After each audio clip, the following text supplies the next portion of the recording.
Maintenant, on va regarder ensemble un autre algorithme qui peut être utilisé avec les arrays, qui s'appelle le bubble sort. Le bubble sort est un algorithme de tri qui permet d'organiser les éléments d'une liste selon un certain ordre. Cet ordre peut être par exemple croissant ou décroissant, mais il peut aussi dépendre d'une autre règle de comparaison. Ce n'est donc pas uniquement la fonction de l'algorithme qui détermine le résultat, mais plutôt la condition utilisée pour comparer les éléments. Le fonctionnement du bubble sort repose sur la comparaison répétée de deux éléments adjacents dans la liste. Par exemple, ici, je peux avoir array égale, on va mettre des nombres, comparer, ça de même.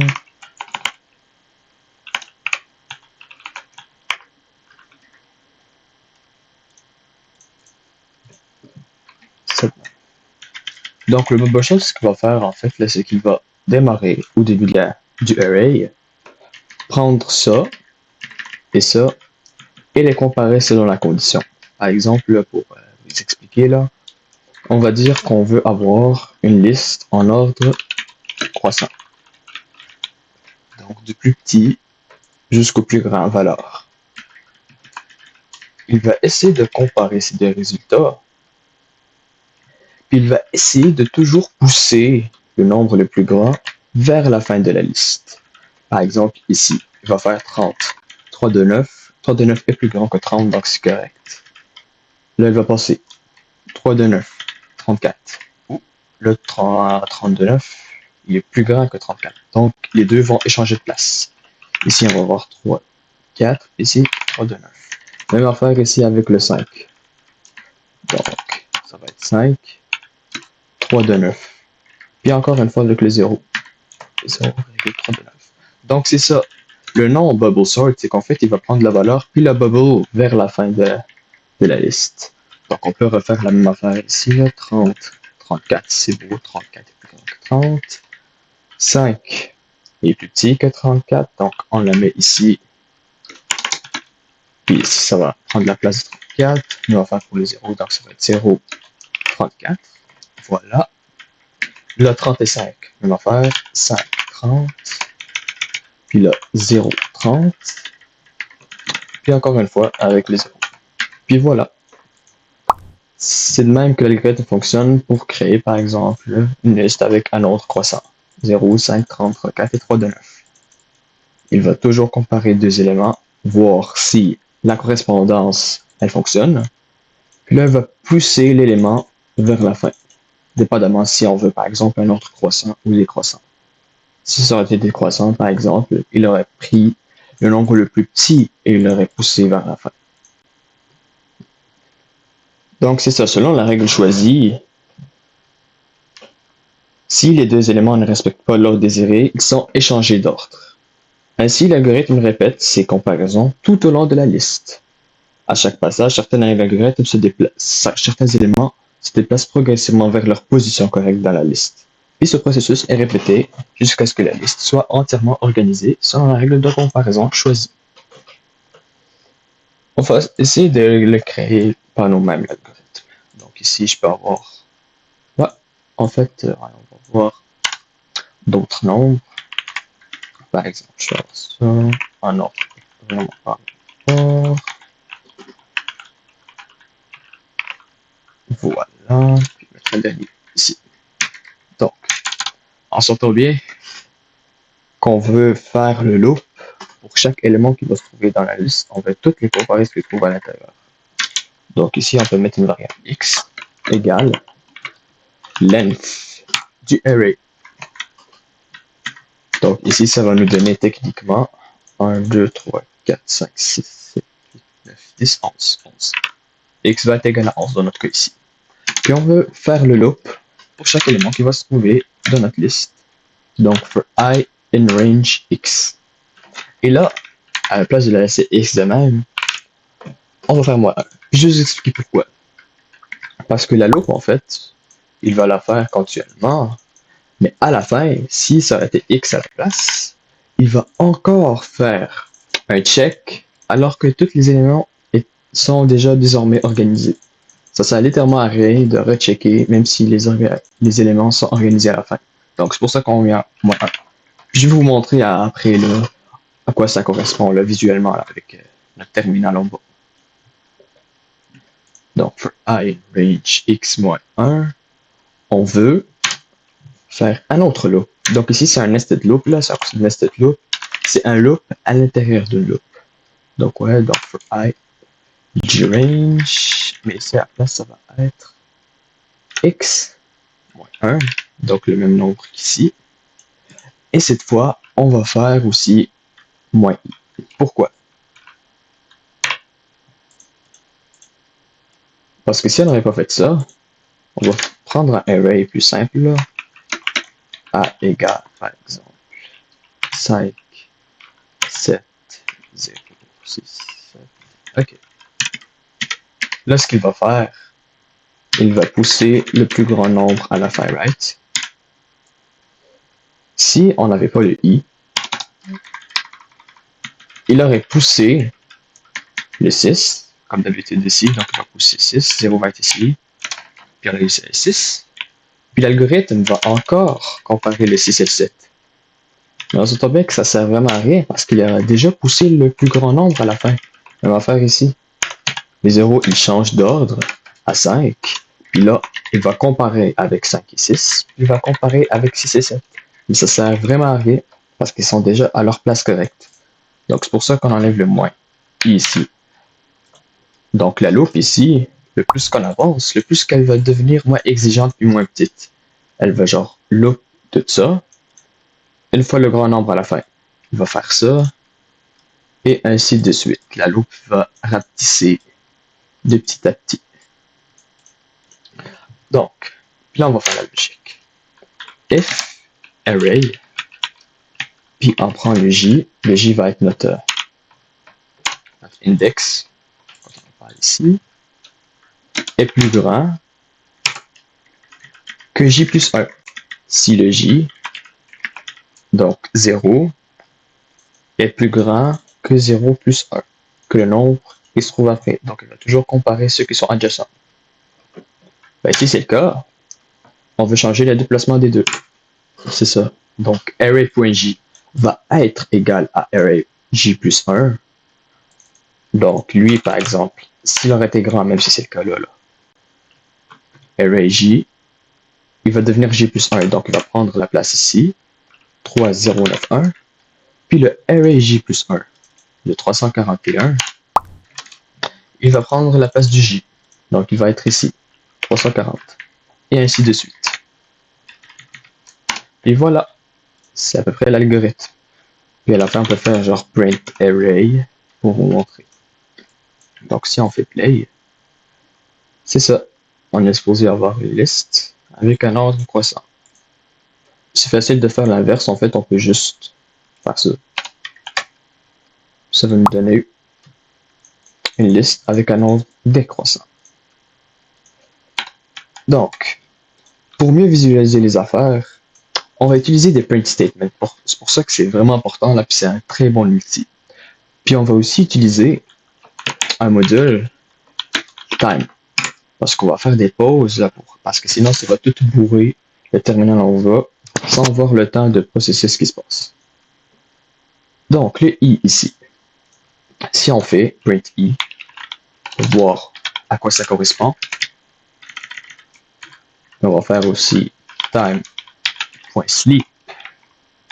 Je vais choisir le nombre de secondes qu'il veut faire de pause. Moi, je préfère le 2. On voit que de petit à petit, il s'agrandit. Puis ça représente en fait le nombre de fois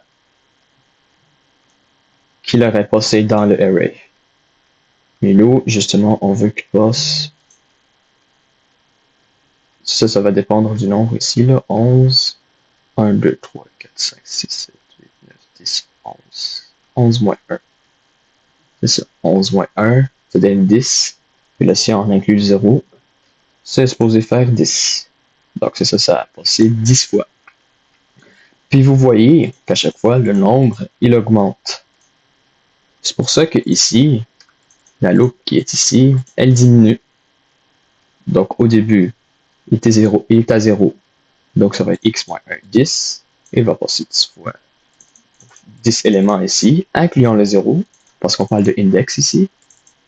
Puis après, ça va devenir 1. Donc ça va être 10 moins 1, 9. Il va exclure le dernier. Puis après, ça va être 2. Il va exclure lui, 3, exclure lui, 4, 5, 6, et etc. ainsi de suite. On peut l'avoir là, si vous voulez aussi. Là. On peut faire print ici x moins 1 moins i. On va lever le sleep ici, puis la mettre en bas. Print time.sleep 2 secondes. Donc au début, il va faire pour tous les aimants. Oh, attends un peu. Ok, c'est ça. Moi, je vais vous montrer quelque chose en même temps. D'abord, il faudrait qu'on change le time sleep à 1, là, sinon ça va être tellement long. Mais c'est ça. Il est en train de faire la loupe 10 fois 0 inclus. Donc ici 10, 10, 10, parce qu'il est en train de checker pour tous les éléments. 10, 10, 10. 10, 10, 10. Puis à un moment donné, c'est ça, ça devient 9. 9. Donc, il oublie le 60. Il va jusqu'à lui. Jusqu'à cet index. Puis là, ça devient 8. Donc, il va faire jusqu'à 8 fois. Puis c'est ça. Puis bien sûr, le J, en fait, il représente juste le index. Mais on peut le print aussi, là, pour voir. Print array.j. Donc, ça va être 0. Ça va être lui, en fait.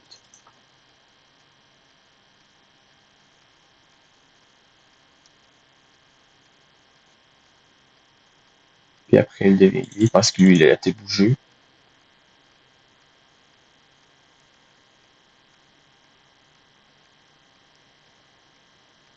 Mais en effet, if array j est plus grand que j plus 1, on change. Puis là, je vais vous faire un print ici. Print j swap with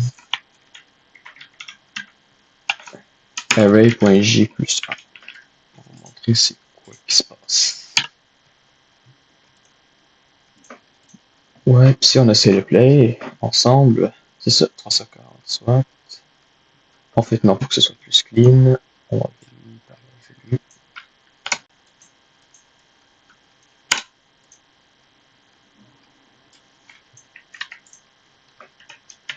On va la mettre ici.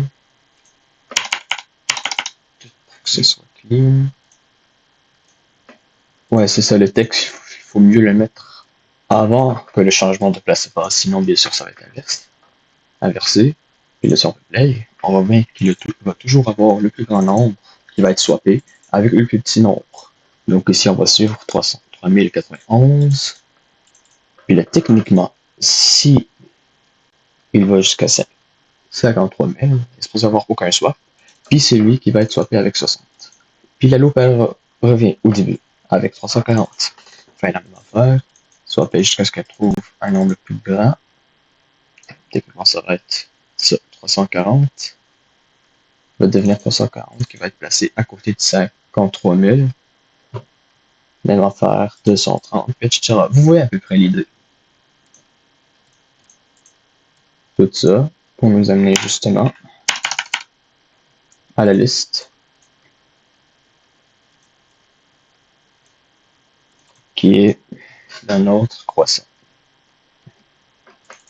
Le nombre de fois i ici, et ça on enlève un pas, ça sert à rien de faire encore une fois. Même si en fait vous pouvez le laisser, puis ça va rien changer, c'est juste que ça va être plus long.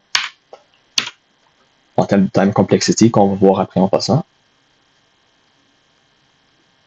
Puis ici, c'est pour faire en sorte que la loupe elle rapetisse et qu'elle ne recheck pas. Encore une fois. Puis je pense que si on avait fait ça, ça aurait marché anyway, c'est juste que ça aurait été plus long. Pour rien. Je vais vous montrer après comment est-ce que c'est plus long. Ici, on check justement si le nombre qu'on est en train de checker avec les autres est en fait plus grand que celui qui est après. Si c'est le cas, ben les deux, ils échangent de place. Justement. Puis celui qui était qu'on a changé de place avec devient le array qu'on va rechecker après pour avancer jusqu'à la fin. Donc, les questions de temps. Si on importe encore le timeit, puis on réécrit la même affaire là qu'au début, là, si vous vous souvenez, c'était genre time égale timeit.timeit. Et là, il faudrait tout mettre ça dans une fonction. Encore une fois. Je sais pas si c'est une autre manière, mais moi je trouvais que c'est ça. Sort. On va lui donner aussi un input de array. En fait A. Puis là, si A. A. A. Si.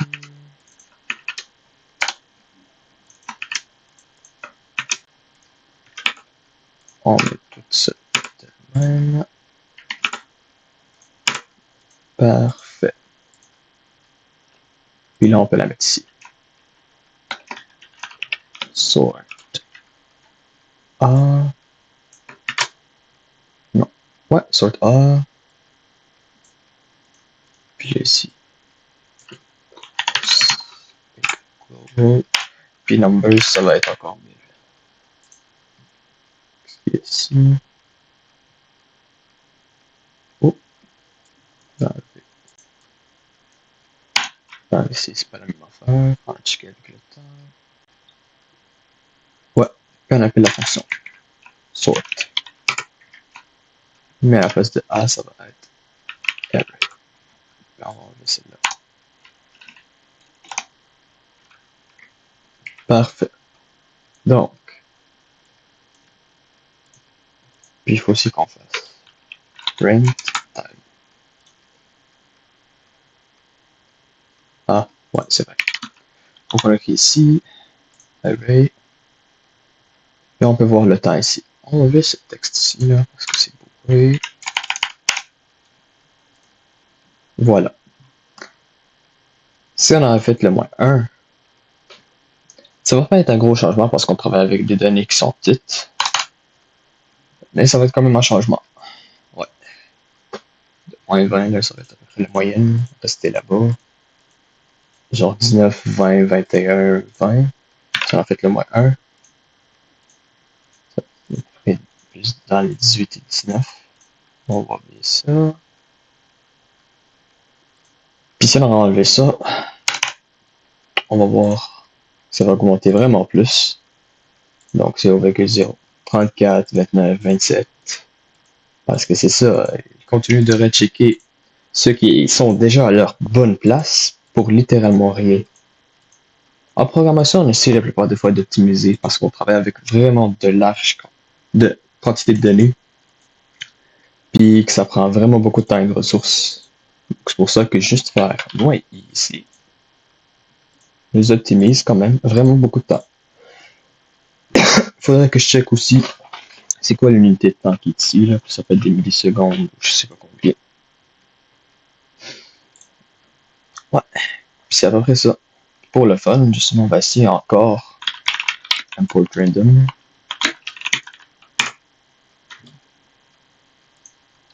Puis là, I in range, on va dire ça. Random. En fait, c'est ça. Number equals string random point rand int 0 à 1 million encore. Puis la result égale ça point join. Comme la dernière fois, c'est un string method, c'est pour ça qu'on a besoin que ce soit un string. Point join number.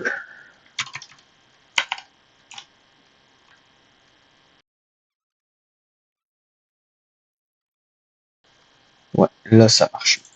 Si on copie tout, on enlève tout ça.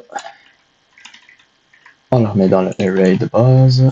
Ça se souvient à peu près du temps que ça prend, à peu près. Puis on va ajouter juste 100 données. Donc 0,0019. Ouais, 0,14. Mais là, vous voyez, elle s'agrandit vraiment plus que l'algorithme qu'on a vu avant, là, qu'on a essayé de... Quand on a essayé quand on a essayé de trouver le nombre le plus grand, quand on a essayé de diviser notre liste en nombres pairs et impairs. Et ça, c'est parce qu'on a deux, c'est ça, on a deux loops, une dans l'autre. Donc ça fait en sorte que le temps ne s'agrandit pas d'une manière linéaire, comme ça l'était avant. Parce qu'avant, le plus de données, ben, le plus de temps que ça prend pour la loupe de s'effectuer, c'est normal. Mais là, c'est une loupe dans une loupe. Donc, elle va s'agrandir d'une manière comme une fonction quadratique, en fait, c'est ça. Parce qu'il y a deux loupes. Donc, l'agrandissement va se faire au carré, littéralement, au carré. Ça grandit 2 fois plus vite, à peu près. C'est pour ça que si on donnait, ça a vraiment augmenté le temps. Ouais, c'est ça. Puis le temps en passant, là, je viens de le chercher. C'est en secondes, littéralement. Ça, c'est en secondes. Donc, on parle de millisecondes et des secondes plus bas ici. Là. Donc, littéralement, ça s'approche à 1 seconde pour que ça s'effectue. C'est pour le fun. On rajoute encore, là. C'est possible de faire ça, peut-être. Non, c'est une pause virgule.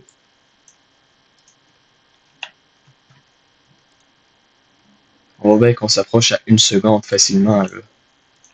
Encore une fois. Ouais, ça prend du temps, comme vous voyez. Ce n'est plus aussi rapide. Puis mon ordi est en train de faire des bruits, là. Tu m'as encore? Ouais. On voit bien que ça prend du temps. Donc, c'est ça. C'est pour ça qu'il est mieux d'optimiser pendant qu'on écrit notre algorithme. Puis aussi de choisir le bon parfois, parce qu'il y en a d'autres là, que je vais vous montrer. Donc, c'est ça, le bubble sort algorithme. Que dépendamment de ton condition, il va pousser la valeur à la fin de la liste pour qu'à la fin, ça correspond à la condition que tu veux à la fin. Voilà.